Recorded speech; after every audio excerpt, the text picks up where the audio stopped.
Hello दोस्तों, मैं Sarla Yadav SY Hindi platform channel पर एक बार फिर से आप सभी का हार्दिक अभिनंदन करती हूँ। और आज की इस वीडियो में हम पढ़ेंगे प्रगतिवाद। जैसे कि आप सबको पता है कि हमारा हिंदी साहित्य का जो इतिहास है उसका आधुनिक काल हम पढ़ रहे हैं। और अब तक मैंने आपका आदिकाल, भक्तिकाल और रीतिकाल संपूर्ण करवा दिया है। और आधुनिक काल को अगर हम उपभागों में विभाजित करते हैं तो सबसे पहला काल भारतेंदु काल होता है, और दूसरा काल आता है हमारा द्विवेदी युग, और तीसरा आता है छायावादी युग। तो छायावादी युग तक मैं करवा चुकी हूँ। इसके सभी कवि और इनकी रचनाएं भी मैंने अपलोड कर दी हैं, जो देखना चाहे देख सकते हैं। और तीसरे नंबर पर जो हमारा चौथे नंबर का जो वाद आता है, हमारे युग आता है, वो प्रगतिवाद है। पहले नंबर पर भारतेंदु युग, दूसरे नंबर पर द्विवेदी युग और तीसरे नंबर पर छायावादी युग। छायावादी युग के जो महान चार स्तंभ थे, उनके सभी की कवि, उन उन चारों कवियों की रचनाएं हमने पढ़ी, उनका वर्ण विषय पढ़ा हमने। और अगला जो पॉइंट है हमारा उपभाग है आधुनिक काल का, कविता के विकास क्रम के अनुसार, तो वो है प्रगतिवाद। तो आज की इस वीडियो में हम प्रगतिवाद कहते हैं। इसे छायावादोत्तर काल भी कहते हैं, क्योंकि छायावाद के तुरंत बाद जो काल आया, छायावाद के बाद, उसे छायावादोत्तर यानी कि छायावाद के तुरंत बाद आने वाले काल को छायावादोत्तर काल भी कहते हैं। क्योंकि जो प्रगतिवादी कवि थे उनमें छायावाद का भी प्रभाव था थोड़ा थोड़ा। तो छायावादोत्तर काल कह दें चाहे हम प्रगतिवाद कह दें, तो आज की इस वीडियो हम प्रगतिवाद पर बातचीत करेंगे और पढ़ेंगे कुछ महत्वपूर्ण तथ्य और उसके उनसे जुड़े हुए कवि। तो जैसे कि छायावादी युग में चार कवि महत्वपूर्ण थे, उसी प्रकार से जो प्रगतिवादी कवि है इसमें भी मुख्य रूप से 5-6 कवि हैं। जैसे कि त्रिलोचन है, नागार्जुन है, शिवमंगल सिंह सुमन है, रांगे राघव है। तो इन सब की रचनाएं हम पढ़ेंगे और महत्वपूर्ण तथ्य पढ़ लेते हैं। यहाँ से पढ़ने के बाद, एक बार यहाँ से देखने के बाद, आपको अन्यत्र कहीं भटकने की जरूरत नहीं है। तो DSSB TGT हिंदी के स्टूडेंट हमारे साथ जुड़े हुए हैं, उनके कहने से मैंने हिंदी साहित्य की शुरुआत की है। तो वो DSSB के बच्चे इस वीडियो को बहुत ही ध्यान से देखें। और ये तो हर किसी के लिए, जहाँ पर भी हिंदी साहित्य पूछा जाता है, लाइक UGC नेट है, एस्टेट है, अन्य प्रतियोगी परीक्षाएं जहाँ पर हिंदी साहित्य पूछा जाता है, सभी के लिए वीडियो महत्वपूर्ण रहने वाली है। तो आज की वीडियो में हम प्रगतिवाद पढ़ेंगे। और सबसे पहले हमें प्रगतिवाद, इसका नाम प्रगतिवाद क्यों पड़ा? जिस तरह की हमने इससे पहले छायावादी युग पढ़ा, तो छायावाद में रहस्यवाद की प्रधानता थी। मतलब क्या था कि जो काव्य के भाव थे उनमें एक छाया से झलकते थे। उनका जो भाव था वो इतना साफ सीधा और स्पष्ट सा नहीं था, उनमें रहस्य छुपा हुआ था। उन्होंने अपने व्यक्तिगत जो उनका वियोग था उसको काव्य के रूप में उभारा। लेकिन प्रगतिवाद जो था, प्रगति जैसे कि नाम से ही पता चल रहा है कि आगे की तरफ बढ़ना, तो इन सब रहस्यवाद वगैरह को छोड़कर और प्रगतिवाद आया हमारा अगला जो युग है प्रगतिवाद। और इसके जो कवि हैं, इन्होंने प्रगतिवादी रचनाओं की रचना की। तो शुरू करते हैं। सबसे पहले जो पॉइंट है, मोस्ट इम्पोर्टेंट है, सबसे पहले तो हमें ये पता होना चाहिए कि प्रगतिवाद का जो समय सीमा है वो कब से कब तक है। तो ये समय सीमा 1936 से 1942 है। जैसे कि हमने अभी छायावाद पढ़ा था पीछे, तो छायावाद की जो समय सीमा थी वो 1918 से 1936 तक थी। तो 1936 के तुरंत बाद प्रगतिवाद की शुरुआत हो जाती है। तो 1936 से 1942, और कई लोग इसे 1943 भी कह देते हैं, क्योंकि प्रगतिवाद के बाद हमारा अगला काल प्रयोगवाद आता है। और प्रयोगवाद का जो समय सीमा है वो 1943 से प्रारंभ होता है, क्योंकि हमारा जो पहला वाद है वो जो प्रयोगवाद है, जो प्रयोगवाद का पहला सप्तक है वो 1943 में प्रकाशित हुआ था, और उसी से प्रयोगवाद का प्रारंभ माना जाता है। तो प्रगतिवाद का जो अंत है वो 1942 से 43 आप कह सकते हैं। अब हम जो महत्वपूर्ण तथ्य हैं उन पर बात कर लेते हैं। आप कॉपी पेन लेकर अपना तैयार हो जाएं। सबसे पहला ही पॉइंट है, लखनऊ में अप्रैल 1936 में very most important PGT, estate और अन्य प्रतियोगी परीक्षाओं में ये प्रश्न आपको एक बार नहीं 1000 बार रखा हुआ देखेंगे आप, अगर आप पुराने पेपर उठाकर देखते हैं तो। लखनऊ में अप्रैल 1936 ईस्वी में प्रगतिशील लेखक संघ की स्थापना। यही प्रश्न पूछा जाता है कि प्रगतिशील लेखक संघ की स्थापना कब हुई, तो ये 1936 में हुई। कहाँ पर हुई? लखनऊ में हुई स्थापना। और प्रथम अधिवेशन के और ये की थी, इसमें मुंशी प्रेमचंद का महत्वपूर्ण योगदान था, ये भी आप नोट रखेंगे। ठीक है। अधिवेशन के समय से हिंदी में प्रगतिवादी आंदोलन की शुरुआत होती है। तो प्रगतिवाद की शुरुआत कहाँ से होती है? प्रगतिशील लेखक संघ की स्थापना से इसकी शुरुआत होती है। और इस अधिवेशन के प्रथम अध्यक्ष जो थे मुंशी प्रेमचंद थे। यही प्रश्न एक बार पूछा गया था, तो वेरी मोस्ट इंपॉर्टेंट प्रश्न है, इस पर आप टिक कर लें, जितने स्टार लगाएं लगा सकते हैं। नेक्स्ट है 1934 ईस्वी में गोर्की के नेतृत्व में रूस में सोवियत लेखक संघ की स्थापना हुई। ये विश्व का पहला लेखक संघ संगठन था। आपको कितना अंतर फर्क ध्यान रखना है, इतना ध्यान रखना है कि ये तो भारत में प्रगतिशील लेखक संघ की स्थापना हुई थी, वो तो 1936 में हुई थी। लेकिन जो विश्व का लेखक संगठन था वो 1934 में बना था, इसमें आपको गलती नहीं करनी है। वो गोर्की के नेतृत्व में बना था और रूस में बना था, और सोवियत लेखक संघ उसका नाम था। ठीक है, तो दोनों में अंतर आपको समझते हुए चलना है। सन 1935 ईस्वी में क्या हुआ था? हेनरी बारबूस की पहल पर पेरिस में, ये प्रश्न कोई आपका खास इंपॉर्टेंट नहीं है, पेरिस में भी हुआ था ये, E.M. फोस्टर ने किया था प्रगतिशील लेखक संघ की स्थापना। तो 1935 में तो पेरिस में हुआ था। 1934 में जो हुआ था आपका, वो कहाँ पर हुआ था? ये आपको रूस में ध्यान रखना है। इसका नाम सोवियत लेखक संघ था। और भारत में जो प्रगतिशील लेखक संघ की स्थापना हुई वो 1936 में हुई थी लखनऊ में, और मुंशी प्रेमचंद इनके अध्यक्ष थे। ये भी आपको ध्यान रखना है। नेक्स्ट अगला इंपॉर्टेंट पॉइंट है मुल्क राज आनंद, सज्जाद जहीर, ज्योति घोष की, एम भट्ट, हिरेन मुखर्जी, एस सिंघा और तासीन ने भारत की तरफ से सर्वप्रथम इंग्लैंड में जुलाई 1935 में, ये लोग थे। इन्होंने क्या किया था? ये जो लोगों के नाम दे रखे हैं, इन्होंने भारत की तरफ से सर्वप्रथम जो इंग्लैंड में जुलाई में 1935 में भारतीय प्रगतिशील लेखक संघ का संगठन हुआ था। इंग्लैंड में जो भारतीय प्रगतिशील लेखक संघ का संगठन हुआ 1935 में, उसमें भारत की तरफ से जिन्होंने पार्टिसिपेट किया था या भाग लिया था, वो लोग थे मुल्कराज आनंद, सज्जाद जहीर, ज्योति घोष, के.एम. भट्ट और हिरेन मुखर्जी, एस सिन्हा और मोहम्मदीन आतासीन। इनके नाम आपको याद रखना है। प्रगतिवाद का सैद्धांतिक आधार मार्क्स का द्वंद्वात्मक भौतिकवाद है। राजनीति के क्षेत्र में जिसे समाजवाद या साम्यवाद है, साहित्य के क्षेत्र में वही प्रगतिवाद है। आपको पता है कि आप जब इतिहास पढ़ेंगे तो यानी कि क्या कह रहा है ये देखेंगे, जो मार्क्सवाद का सिद्धांत आता है, मार्क्स का द्वंद्वात्मक जो नैतिकवाद का सिद्धांत है, उसी को राजनीति के क्षेत्र में तो हम समाजवाद या साम्यवाद कहते हैं। साम्यवाद क्या था कि हमारे समाज दो वर्ग में बटा हुआ था, एक शोषक और एक दूसरा शोषित। दो जो शोषक, इस वर्ग में वो लोग आते थे जो इस वर्ग के लोगों का शोषण करते थे, तो उन्हें तो राजनीति के क्षेत्र में तो समाजवाद और साम्यवाद किया। इस वाद ने इन दोनों वर्गों के बीच में जो भेद था उसे कम करने की या मिटाने की कोशिश की। तो साहित्य के क्षेत्र में उसी को प्रगतिवाद कहते हैं, यानी कि राजनीति के क्षेत्र में जो समाजवाद है उसे साहित्य के क्षेत्र में हम प्रगतिवाद कहते हैं। डॉक्टर बच्चन ने सुमित्रा नंदन पंत कृत युगवाणी को खड़ी बोली का प्रथम प्रगतिवादी काव्य माना है।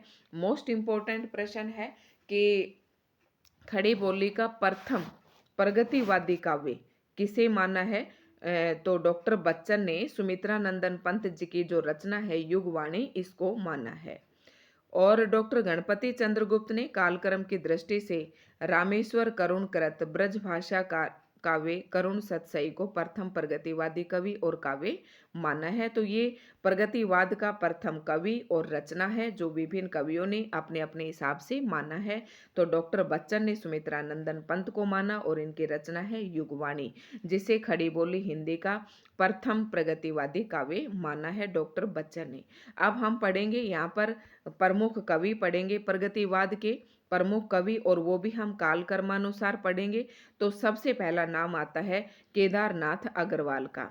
सबसे पहले हम इनका संक्षिप्त जीवन परिचय देख लेंगे, यानी कि इनकी जन्म और मृत्यु देख लेंगे। और ये मैं बहुत ही अच्छी बुक से आपको कंटेंट एक ही जगह पर सभी उपलब्ध करवा रही हूँ। तो दोस्तों वीडियो को लाइक एंड शेयर करें, वीडियो को अंत तक जरूर देखें, और पूरी वीडियो देखने के बाद ही आपको पता चलेगा कि क्या पढ़ाया है और क्या नहीं पढ़ाया है। वीडियो सभी के लिए महत्वपूर्ण है। तो केदारनाथ का जो जन्म है 1911 में और मृत्यु 2000 में हुई, और इनका जो जन्म स्थान है वो कामासीन बांदा में हुआ था। माता पिता तो हनुमान प्रसाद और गिसट्टो, ये जो इनके माता पिता का नाम था, माता पिता का नाम है, और पत्नी का नाम है पार्वती।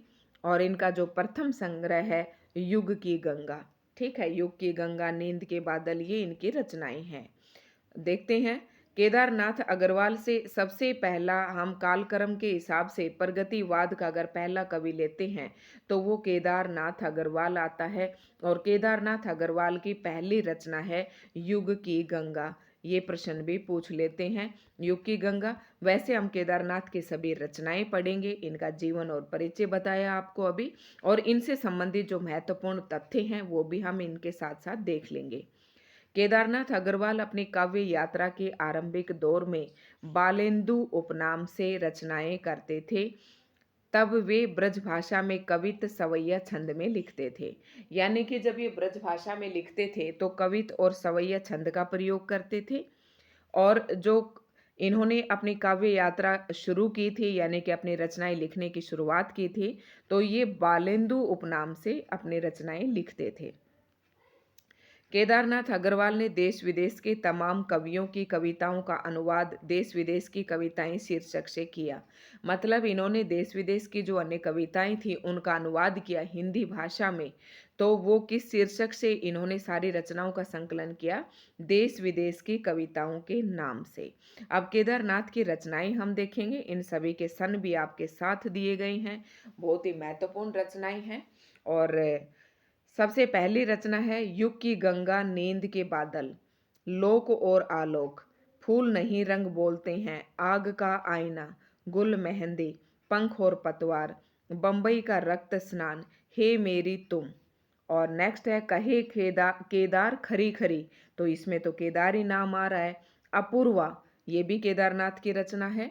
जमुन जल तुम, बोल बोले बोल अबोल, जो शिलाएं तोड़ते हैं, आत्मगंध, अनहारी हरियाली, खुली आंखें खुले डैने, तो ये केदारनाथ की हैं। पुष्पदीप और बसंत में हुई प्रसन्न पृथ्वी। अगर आप इसे देखेंगे तो ज़्यादातर आपको मैंने तो ऐसे हिंट किए थे जिस बच्चे को याद नहीं होती है, क्योंकि जिस नेट वगैरह के लिए हमें इनकी रचनाएं याद करनी पड़ती हैं। तो रचनाएं कैसे याद करेंगे, आपको बहुत ही आसान ट्रिक मैं बताती हूँ कि जिससे आपको अलग से कोई ट्रिक याद ना करनी पड़े। तो केदार, केदार क्या था? केदार पर्वत है, या ऐसे मान लेते हैं। तो केदार जो है युग की गंगा, केदारनाथ से गंगा निकलती है। नींद के बादल भी उस पर्वत, जैसे ये पर्वत है इस पर ये गंगा निकलती है, तो याद रखोगे युग की गंगा। और नींद के बादल इस पर सोए हुए रहते हैं, ठीक है। और लोक और आलोक, यहाँ से चढ़कर आप पूरे लोक और आलोक को देख सकते हैं। फूल नहीं रंग बोलते हैं, यहाँ जो फूल खिले हुए हैं वो फूल नहीं, इनके रंग बोलते हैं। आग का आईना, जब यहाँ से आप चढ़ के देखोगे तो सूरज आपको आग के आईने के समान दिखाई देगा। गुल मेहंदी, यानी कि गुल मेहंदी के पेड़ भी यहाँ पर हैं। पंख और पतवार, यानी कि यहाँ से आपको कोई नदी बहती दिख जाएगी, वहाँ पर पंख और पतवार दिख जाएंगे आपको। बम्बई का रक्त स्नान दिख जाएगा। हे मेरी तुम, और वहाँ का दृश्य देखकर तुम कहोगे ये सब मेरा ही है। तो और जो इनकी इम्पोर्टेंट है वो आपको ये ध्यान रखनी है। अपूर्वा इनके महत्वपूर्ण है। और ये जो है जो शिलाएँ तोड़ते हैं, ये भी महत्वपूर्ण रचना है।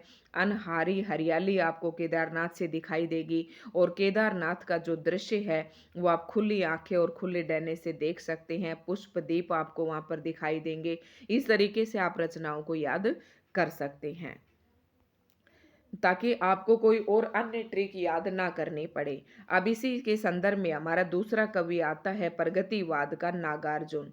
सबसे पहले कालक्रम के हिसाब से हमने पढ़ा तो वो केदारनाथ था, और दूसरा जो है हम इस वीडियो में इतना ही पढ़ेंगे, अगली वीडियो में मैं और डाल दूंगी। केदारनाथ के बाद हमारा अगला नाम आता है नागार्जुन।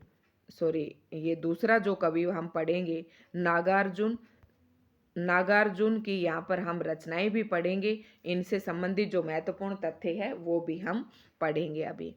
तो नागार्जुन का जो जन्म है, कवि नंबर 2 हैं प्रगतिवाद के। 1911 में जन्म हुआ और 1998 में इनकी मृत्यु हुई, और जन्म स्थान था तरउनी दरभंगा, जो कि बिहार में पड़ता है आपका। और ये मोस्ट इम्पोर्टेंट प्रश्न है कि ये किस नाम से, इनका मूल नाम क्या था, तो वैद्यनाथ मिश्र। प्रश्न आपसे पूछा जाता है कि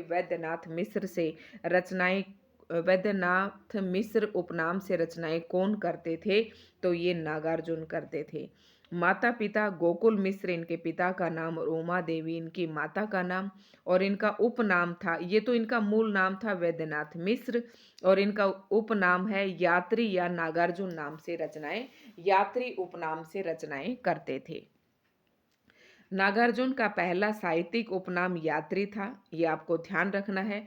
साहित्यिक उपनाम, साहित्यिक से आप क्या समझते हैं कि नागार्जुन ने जितनी भी रचनाएं, मतलब रचनाएं जब रचते हैं तो हमारे साहित्य का निर्माण होता है। हमारा साहित्य विभिन्न प्रकार के लेखकों द्वारा रची गई रचनाओं का एक संग्रह होता है, उसे ही हम साहित्य कहते हैं। तो साहित्य के क्षेत्र में जब ये रचनाएं करने लगे तो ये यात्री उपनाम से करते थे। संस्कृत और मैथिली में ये यात्री नाम से कविताएं लिखते थे। यानी कि इनका पहला साहित्यिक उपनाम पूछे तो यात्री था। संस्कृत और मैथिली में किस नाम से कविताएं करते थे, ये यात्री उपनाम से। नागार्जुन की खड़ी बोली में सर्वप्रथम प्रकाशित रचना राम के प्रति है, जो सन 1935 ईस्वी में लाहौर से निकलने वाली साहित्यिक पत्रिका विश्व बंधु में छपी थी। ये आपको महत्वपूर्ण प्रश्न है, आप ऐसे अपना नोट्स बनाएंगे। यहाँ पर आप नागार्जुन हेडिंग डालेंगे अपनी कॉपी में, नागार्जुन का जीवन परिचय, माता पिता का नाम लिखेंगे, फिर इनके रचनाएं लिखेंगे, और इनके रचनाओं के बाद इनके महत्वपूर्ण तथ्य एक स्थान पर आप नोट्स बना लेंगे। ठीक है। और नागार्जुन की रचनाओं के काल कर्मानुसार सूची निम्न है। अब नागार्जुन की हम रचनाएं देखते हैं, कैसे आपको याद रखनी है। मैंने बिल्कुल रट रखी थी, मुझे सारी मुजवानी याद हैं ये। तो युग की गंगा, ध्यान रखना है, केदारनाथ की थी युग की गंगा। जो अगर युग की गंगा पूछे युग की गंगा, देखो 3 रचनाएं हैं, मिलती जुलती हैं। युग की गंगा पूछे तो ये केदारनाथ की है। यानी कि गंगा के दर्शन हम केदारनाथ से कर सकते हैं, ये आप ट्रिक बना सकते हैं। और नागार्जुन की है युग धारा। नाग मतलब जो धारा है, युग की जो धारा बहती है वो नाग की तरह बहती है। तो नागार्जुन की है युग की धारा, और युग की जो गंगा है वो केदारनाथ की है, और जो युग वाणी है वो आपके सुमित्रा नंदन पंत जी की है। तीनों रचनाओं में अंतर समझ के चलना है। ठीक है। युग की गंगा, युग धारा, सतरंगे पंखों वाली, प्यासी पथराई आंखें, भस्मांकुर, तालाब की मछलियां, खिचड़ी विप्लव देखा हमने, तुमने कहा था, भूमि जा, हजार बाहों वाली, पुरानी जूतियों का कोर्स, रतन गर्भा, ये और भी इनकी रचनाएं हैं जो मैं बोल रही हूँ, तो ये भी आप लिख सकते हैं। तो कैसे याद रखेंगे कि नागार्जुन है, इसने पूरे युग के ही दर्शन करवा दिए, और जो युग था वो हमें सतरंगी पंखों की तरह दिखाई दिया, और उसमें कुछ प्यासी पथराई आंखें भी दिखाई दी, और उन प्यासी पथराओं के बीच में कोई भस्मांकुर यानी कि कोई प्रगतिवाद, जैसे कि लेखक यहाँ का इस युग का नाम है, तो एक अंकुरित हुआ भस्मांकुर, मतलब जो भस्म हुआ पड़ा था उसके अंकुरित हुआ, कुछ अंकुरित हुआ। और तालाब की मछलियाँ, अंकुरित कौन हुई, तालाब की मछलियाँ, जिसले तालाब की मछलियां कैसे दिखाई दी, खींचड़ी विप्लव देखा हमने। विप्लव होता है पलायन, जैसे कि एकदम बहता है जो चीज, तो मछली ऐसे बहती हुई सी देखी। तुमने कहा था हजार हजार बाहों वाले पुराने ज्योतियों का कोर्स। तो ये आप एक दो बार ऐसे इन्हें याद करेंगे तो आपको याद हो जाएंगे। नागार्जुन कृत भस्मांकुर एक खंड काव्य है जो बरवे छंद में रचित है। ये आपको याद रखना है, इनके सामने ही लिख लेना कि ये खंड काव्य है और बरवे छंद में रचित है। नागार्जुन ने मैथिली भाषा में पत्रहीन नग्न गाछ शीर्षक से काव्य लिखा। इसमें 52 कविताएं संकलित हैं। इस कृति पर इन्हें सन 1968 में साहित्य अकादमी पुरस्कार मिला था। नागार्जुन ने अपनी कविता प्रतिहिंसा ही स्थायी भाव है, ये इनकी एक रचना है के संदर्भ में लिखा है। और यह तो नागार्जुन साहित्य का मैनिफेस्टो है। ठीक है, मैनिफेस्टो। तो नागार्जुन साहित्य का मैनिफेस्टो किसका कहा जाता है, किसको कहा जाता है? प्रतिहिंसा ही स्थायी भाव है, ये इनकी कविता है। और इसी के संदर्भ में ये लिखा जाता है कि इस कविता को इनके साहित्य का मैनिफेस्टो कहते हैं, यानी कि घोषणा पत्र कहते हैं। ठीक है, नेक्स्ट है हमारे पास नागार्जुन। और नागार्जुन के हम सारे करके नागार्जुन के से संबंधित जो पॉइंट है एक पार्ट में हम कर लेते हैं, फिर हम दूसरा पार्ट इसका बनाएंगे और बाकी बचे हुए कवि उसमें बना देंगे। डॉक्टर बच्चन सिंह ने नागार्जुन की कविताओं को नुक्कड़ कविता की संज्ञा दी है। तो आपसे प्रश्न पूछे कि नागार्जुन की कविताओं को नुक्कड़ कविता की संज्ञा किसने दी, तो डॉक्टर बच्चन सिंह ने दी। नागार्जुन को राजनीति कवि के रूप में भी जाना जाता है। नागार्जुन को और कौन से कवि के रूप में? नागार्जुन कवि के रूप में। तो नागार्जुन से जो संबंधित तथ्य हैं वो आप एक ही साथ लिख लेंगे कि यात्री उपनाम से लिखते थे। वैद्यनाथ मिश्र इनका मूल नाम था। मैथिली और संस्कृत में यात्री नाम से करते थे। जब इन्होंने अपने साहित्य की शुरुआत की थी तो यात्री उपनाम से रचनाएं करते थे। और इनकी रचनाओं को जो है नागार्जुन की जो कविताओं का है, इन्हें बच्चन सिंह ने क्या कहा है? नुक्कड़ कविता कहा है। और इन्हें राजनीति का कवि भी कहते हैं। निम्नलिखित इनकी प्रसिद्ध कविताएं हैं, वो कौन से हैं? बादलों को घिरते देखा है, पाषाणी, सिंदूर तिलंकित भाल, तुम्हारे दंतुरित मुस्कान, पांच पूत भारत माता के, कालिदास, हरिजन गाथा, अकाल और उसके बाद। वेरी मोस्ट इम्पोर्टेंट प्रश्न यहाँ से एक पंक्ति भी जरूर पूछी जाती है, आओ रानी हम ढोए पाल की, अकाल और उसके बाद। ये सारी कविताएं जो हैं ये किसकी हैं? नागार्जुन की हैं। तो वो उनके कुछ संग्रह थे और ये इनकी कविताएं हैं। बादल मुख्य मुख्य कविताएं हैं, वैसे कविताएं इनकी बहुत है लेकिन ये मुख्य मुख्य कविताएं हैं। बादलों को घिरते देखा, पाषाणी, पाषाणी, सिंदूर तिलकित भाल, तुम्हारी दंतुरित मुस्कान, पांच पूत भारत माता के, कालिदास, हरिजन गाथा, अकाल और उसके बाद। ये आपको ध्यान रखनी है, ये भी उसमें लिख लेनी है। नागार्जुन को प्रगतिवाद का शलाका पुरुष भी कहा जाता है। नागार्जुन को क्या कहा जाता है? प्रगतिवाद का शलाका पुरुष भी कहा जाता है। तो इनसे महत्वपूर्ण बातें आप याद रखेंगे। फिर से एक बार कहें तो मैं रिवाइज करवा सकती हूँ कि डॉक्टर बच्चन को की कविताओं को नुक्कड़ कविता की संज्ञा दी। डॉक्टर बच्चन ने नागार्जुन की कविताओं को नुक्कड़ कविताओं की संज्ञा दी। राजनीति का कवि भी कहा जाता है और ये इनकी कुछ महत्वपूर्ण कविताएं हैं। और नागार्जुन को प्रगतिवाद का शलाका पुरुष भी कहा जाता है। और जो नेक्स्ट है इधर, ये नागार्जुन जो है यात्री उपनाम से रचनाएं करते थे संस्कृत और मैथिली भाषा में। और नागार्जुन की जो खड़ी बोली में प्रथम प्रकाशित रचना है वो राम के प्रति है, जो कि सन 1935 में प्रकाशित हुई थी।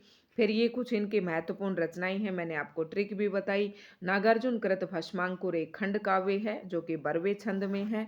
और सबसे महत्वपूर्ण बातें जो थी हमारे प्रगतिवाद की, ये एक नंबर आपको DSS DSSS वालों का यहाँ से 1 या 2 नंबर आपके पक्के हैं। एक तो प्रगतिशील लेखक संघ वाला आपको जरूर पता होना चाहिए। तो ये था हमारा आज का काल। आज इसमें हमने 2 ही कवि पढ़े हैं। एक नंबर 1 पर हमने पढ़ा है